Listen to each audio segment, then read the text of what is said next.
When I was in high school, my mother took my siblings and I to New York to see a Broadway musical, and that one was How to Succeed in Business Without Really Trying. Now, the musical's fantastic, but the reason we were going was because the star back then was Ferris Bueller himself, Matthew Broderick, and his wife, Sarah Jessica Parker, was also in the cast. This is right before she did Sex and the City.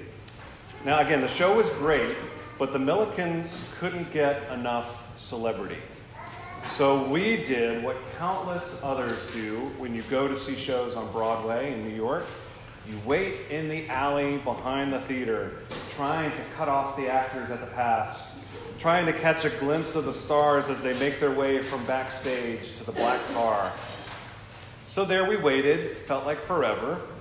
There was a bouncer who guarded the door, and there was a crowd of about 30 of us. Finally, out came Sarah Jessica. She and I are on a first-name basis. Or first and second-name basis, I guess. She looked amazing. She was still in her stage makeup. We may have even touched the fringe of her cloak. But we had to wait and wait and wait for Matthew Broderick to come out. And he never came out. To this day, we are not sure what happened. Did he live in the theater? Or did he somehow sneak out through a trap door that we didn't see? We could not figure out how he got past us. And yet it is in Mark's gospel today that we learn that Jesus did not have the same luck when he tried to elude his own paparazzi and groupies waiting for him in the proverbial alley backstage. This is a really curious lectionary assigned for today because it is two different stories spliced together. And if you notice in the little marking in the bulletin, it actually chops up Mark's chapter 6. We begin with the reuniting of Jesus and the disciples. They are fresh off their journeys in pairs to spread the gospel, to teach and to heal in neighboring towns and villages.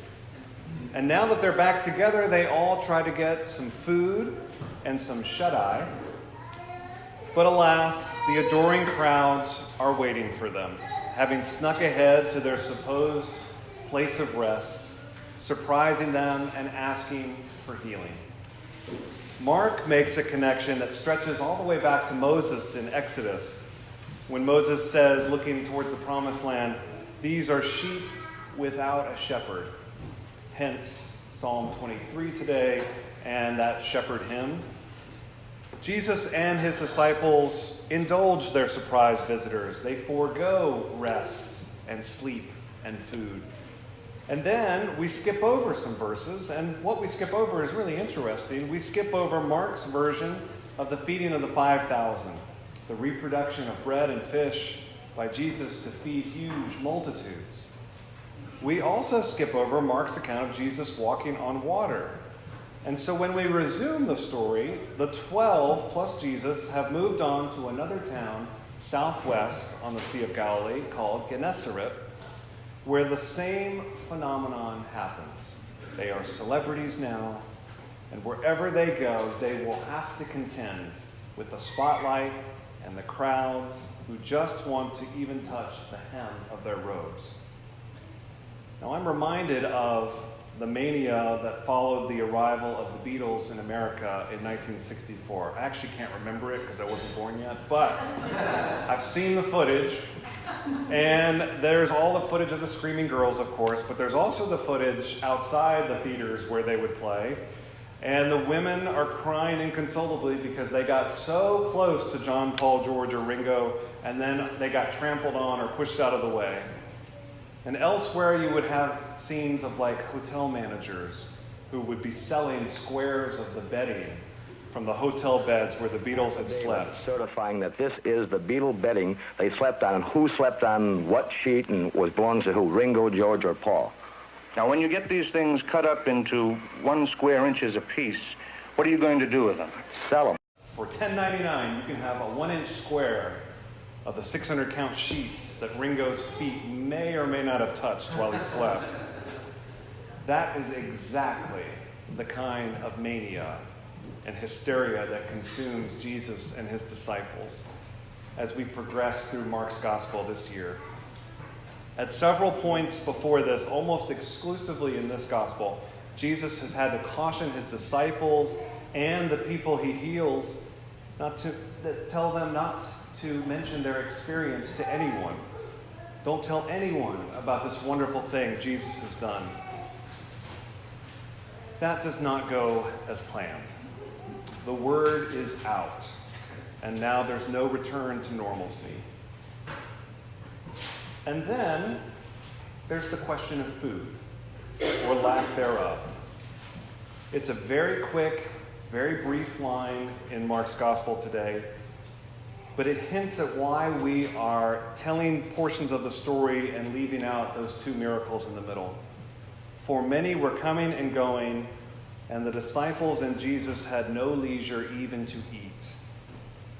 What is cut out today is actually going to be told next week from the perspective of John's gospel.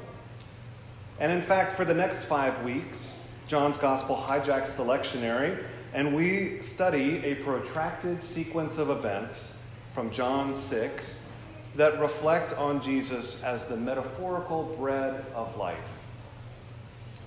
Now, writer M.F.K. Fisher once wrote, "First we eat, then we do everything else.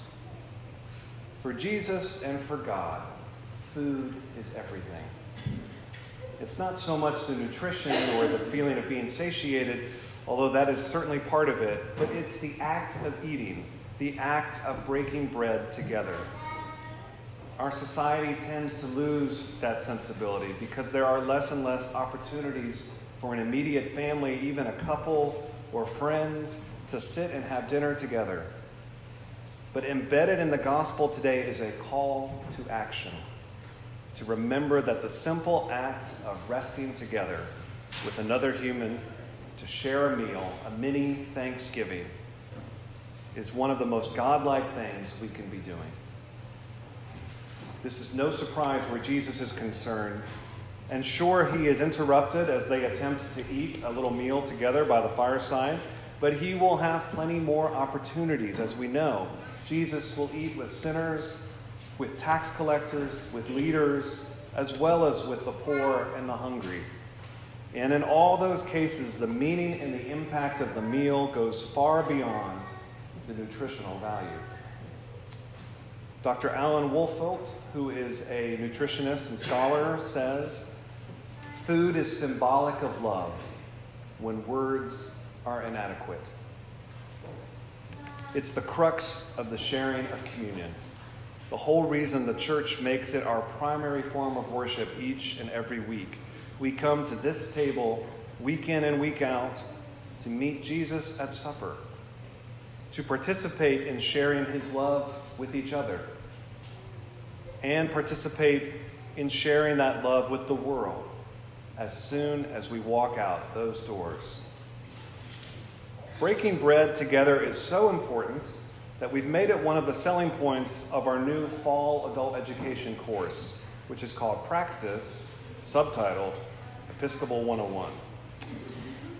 The first and essential thing about that course is that it provides an opportunity for us to sit and eat together, to share a meal, because first we eat and then we do everything else. The poor crowds of people that clamored to touch even a thread of Jesus' tunic, not unlike my family hungrily waiting to see celebrities behind the theater in Broadway, these crowds could never have known that they were interrupting one of the most sacred parts of Jesus' ministry, the meal. But notice that Jesus gives in. He acknowledges his role as shepherd and ministers to the people. And in doing so, the time that would have been spent breaking bread, taking one loaf and splitting it into 2, into 4, to 8, instead, that time is spent metaphorically feeding the crowds. And if that isn't a giant metaphor for Christ and the world, I don't know what is. As we look to the next few weeks, when we will ruminate on Jesus as bread of life, try not to get too hungry, but also know that we come to this table not so much to be fed, but to share in the meal together. Amen.